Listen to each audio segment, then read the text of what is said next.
ओंकारं बिन्दुसंयुक्तं नित्यं ध्यायन्ति योगिनः कामदं मोक्षदं चैव ओंकाराय नमो नमः।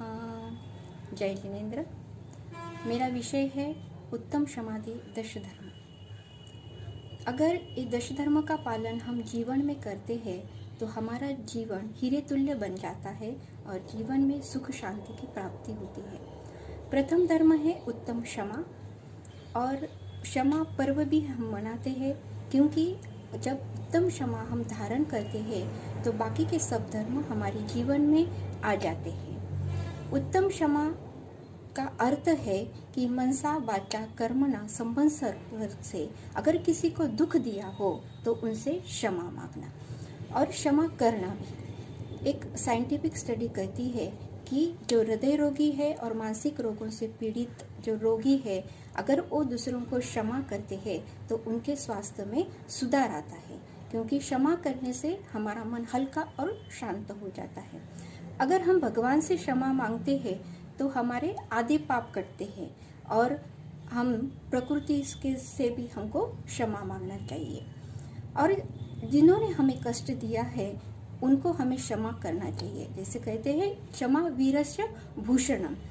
जो शक्तिशाली व्यक्ति है वो क्षमा करता है और कमजोर व्यक्ति है वो बदला लेता है। इसलिए कहते हैं सबको क्षमा सबसे क्षमा, सच्ची यही हो भावना।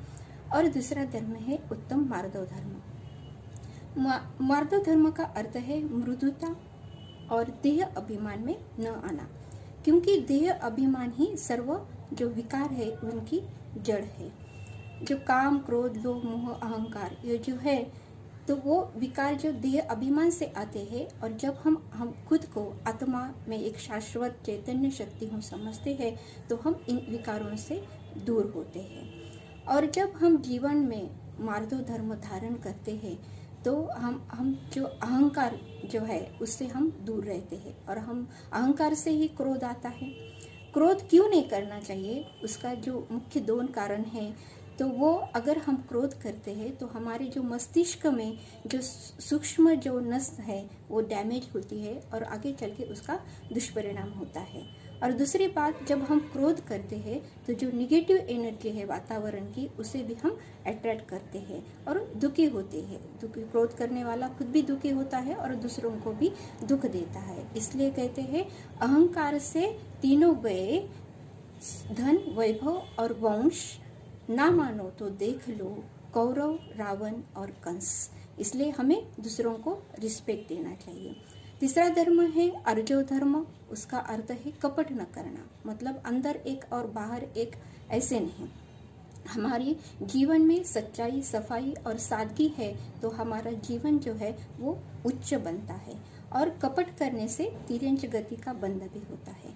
चौथा धर्म है उत्तम शौच धर्म। उसका अर्थ है शुद्धता निर्मलता, लोभ न करना। हमने सुना होगा कि जो वाल्मीकि कोड़ी है तो उसको कहा जाता है कि तुम इतना पाप करते हो परिवार के लिए, तो तुम्हारे पाप में कौन भागीदार है। तो कोई भी उसके पाप में भागीदार होने के लिए तैयार नहीं था।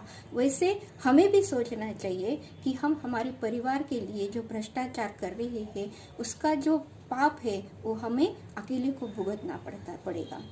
अभी पांचवा धर्म है उत्तम सत्य धर्म। उत्तम सत्य धर्म जो सत्यता है कि जब एक वैज्ञानिक है उसने एक मशीन निकाली कि उसमें जो सत्य बोलने वाले व्यक्ति की जांच करने के लिए उसने 5000 लोगों का जब जांच की तो उसे पता चला कि उसमें से एक भी व्यक्ति सत्य बोलने वाला नहीं था। तो इससे सिद्ध होता है कि हम अंदर और बाहर एक नहीं हैं। तो हमें जैसे चंदन अपनी खुशबू सब तरफ फैलाता है वैसे हमें भी हमारी वाणी से खुद को और दूसरों को भी कल्याण हो ऐसे शब्द हमें बोलने चाहिए। फिर है उत्तम संयम धर्म।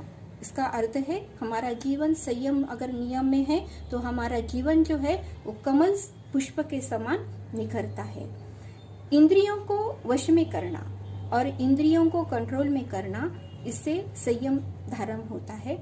और जब हम खुद को ऐसा समझते हैं कि मैं आत्मा राजा इन इंद्रियों के मालिक हूँ और उनको इंद्रियों को ऑर्डर करते हैं, उनको कंट्रोल में करते हैं, तो हम हमारे जीवन में संयम धारण करते हैं। फिर है उत्तम तप धर्म। ऐसा कहते हैं कि इच्छाएं निरोधः तपः, मतलब हम मन को वश करने से तप धर्म की प्राप्ति होती है। और जो उत्तम तप धर्म जो है तो वो सिर्फ हम मानव धर्म में ही कर सकते हैं, और हमें मोक्ष की जो प्राप्ति जो होती है, जो कर्म की निर्जरा करके मोक्ष की प्राप्ति होती है तप करने से। हमारे नीड्स कम है लेकिन वांट्स ज़्यादा है, इच्छाएं ज़्यादा है, इसलिए हम जीवन में दुखी होती है। फिर है त्याग धर्म। उसका मतलब है कि दान देना, मान नाम शान की अपेक्षा न करते हुए दान देना, उसको उत्तम त्याग कहा जाता है। फिर है आहार दान, औषध दान, अभय दान और ज्ञान दान। ये दान अगर हम नहीं कर सकते तो दूसरों को शुभ भावना देना, ये भी एक अच्छा दान है। और सबसे बड़ी बात है न निंदा सुनना, न निंदा करना, ये सबसे बड़ा त्याग है, और त्याग से ही हमारा भाग्य बनता है। फिर है अकिंचन्य धर्म। अकिंचन्य धर्म का अर्थ है संचय न करना, मतलब जो वस्तु वैभव है उसका अगर उसमें मोह रखकर हम संचय करते हैं तो उससे मोहनीय कर्म का हमें बंध होता है और हम संसार में गोते खाते हैं। फिर है ब्रह्मचर्य।